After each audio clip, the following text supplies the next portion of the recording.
Wrestling is a sport that has built up a bad reputation over the course of time. Many people do not understand the sport, but besides the rules and scoring, most people do not understand why wrestlers cut weight. To clear up some of that knowledge, I think it is important to understand a few simple things. The sport consists of a variety of weight classes. In high school, there are 14 weight classes which are spread out between 106 and 285 pounds. And in college, there are 10 weight classes which are spread out between 125 pounds and 285 pounds. Each wrestler in the sport has to determine a weight class to wrestle, but in most cases it's not quite as simple as wrestling the weight class at which you are closest to. Because strength is a big part in being a successful wrestler, the goal is to try to reduce your body fat and weight as low as possible without losing strength. Each wrestler wants to try to be as strong as possible for the weight at which they wrestle to help give them an advantage. Here is an example to represent what I mean. In this picture, both wrestlers wrestle in the heavyweight weight class, but clearly the wrestler on the right is much stronger. These physical differences happen in wrestling, and in many cases the stronger wrestler has a slight advantage. That's not to say he is going to win for sure, but strength is an advantage. In this scenario, though, we know our fellow bulldog, Saran, is obviously going to win. This example was just to show the differences between wrestlers and why it has caused wrestlers to cut weight. But what developed from that was just obscure weight cutting. It is not near the problem it was 10 or more years ago, but some wrestlers still choose to lose weight in an unhealthy way. From being part of the sport, I know some of the harsh ways that athletes are using to cut weight. Some forms of cutting weight result in extreme dehydration by the use of sauna suits or garbage bags, or restricting themselves from fluids to avoid gaining weight. Some wrestlers also turn to vomiting and or laxatives, which also result in dehydration and potentially other long-term health effects. According to the Children's Hospital of Colorado, dehydration can lead to fatigue, cramping, and in severe cases, heat strokes and seizures. They also stated that losing as little as 2% of normal water volume can result in declined strength, endurance, and mental alertness. This can become a problem for wrestlers. All these instances are just from the source of dehydration, but wrestlers also resort to fasting and malnutrition in some circumstances. When wrestlers are still struggling to lose weight or aren't disciplined enough to stay on a strict diet, they sometimes turn to fasting. Sometimes they also choose to malnourish themselves by excluding specific macronutrients from their diet, such as carbs, fats, or proteins. These are all wrong, and wrestlers should never exclude any of these things from their diet. Again, according to the Children's Hospital of Colorado, fasting or malnutrition can lead to long-term effects. Some of these side effects can include depression, low testosterone, and just like dehydration, loss in strength, stamina, and concentration. Through the information I have displayed, I think I have showed why wrestlers get a bad reputation for being so harmful to their bodies. In some cases, wrestlers really do damage their bodies. I think that part of the reason wrestlers have trended to lose weight in the earlier stated ways is for a few reasons.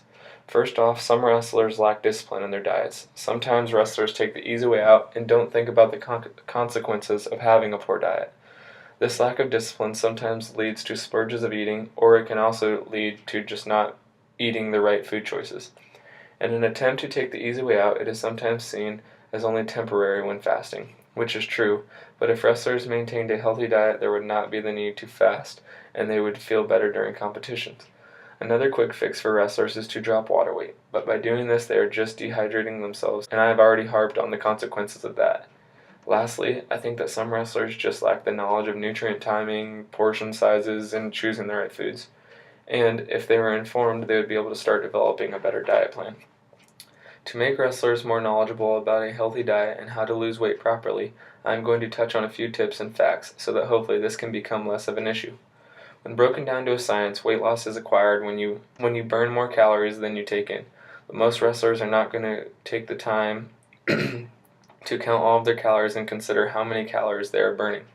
So I looked at some tips from the USA Wrestling Connecticut website on some easy tips to follow for wrestlers and found the following results.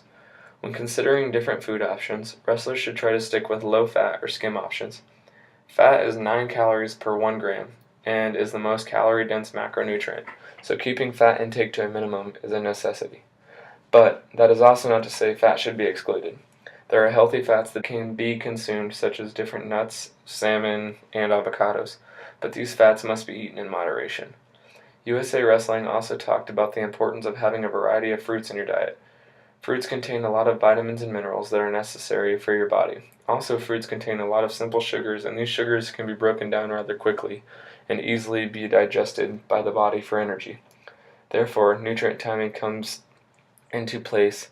A good time to eat fruits is shortly before and or after a workout to give you energy. Most fruits are not high in calories either, so if you are feeling hungry, fruit can be a good go-to option. Next, I want to stress the importance of complex carbohydrates and high fiber. Complex carbs supply the body with long-term energy, and fiber will help wrestlers feel fuller. Sometimes these two foods go hand in hand. Beans, brown rice, and whole grain cereals are all examples of foods that are complex carbs and high in fiber. Lastly, I want to talk about the importance of protein. Protein is still a source of energy, but is also a vital nutrient to feed your muscles. And being a wrestler is very taxing on your muscles, so supplying your muscles with protein is vital. Some good sources of protein would be fish, chicken, egg whites, skim milk, and turkey.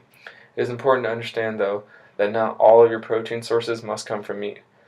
Milk, eggs, and whey protein can also be other alternatives.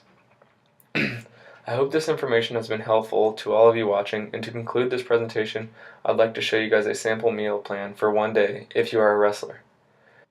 In an overall aspect, we want breakfast to supply your body with protein and some complex carbs for some energy throughout the day. Then I would snack between breakfast and lunch to maintain that energy and not feel so fatigued. At lunch, I'm going to do a mix of high fiber, complex carbs again, and protein to keep you full and energized. Then I would have another snack before practice for some quick energy right before you're about to work out. For dinner, we'll have more protein with some complex carbs to re-energize your body and muscles after your taxing workout. Lastly, I'd finish with a snack before bed to give your body some nutrients before you cut it off for the next 6 or more hours. Although this is a sample, you should still eat a variety of different proteins, fruits, vegetables, and carbohydrates, so this would be a good diet for one day. But then replace the foods with other similar foods for the following days. Thank you for watching this video. I hope it has been beneficial.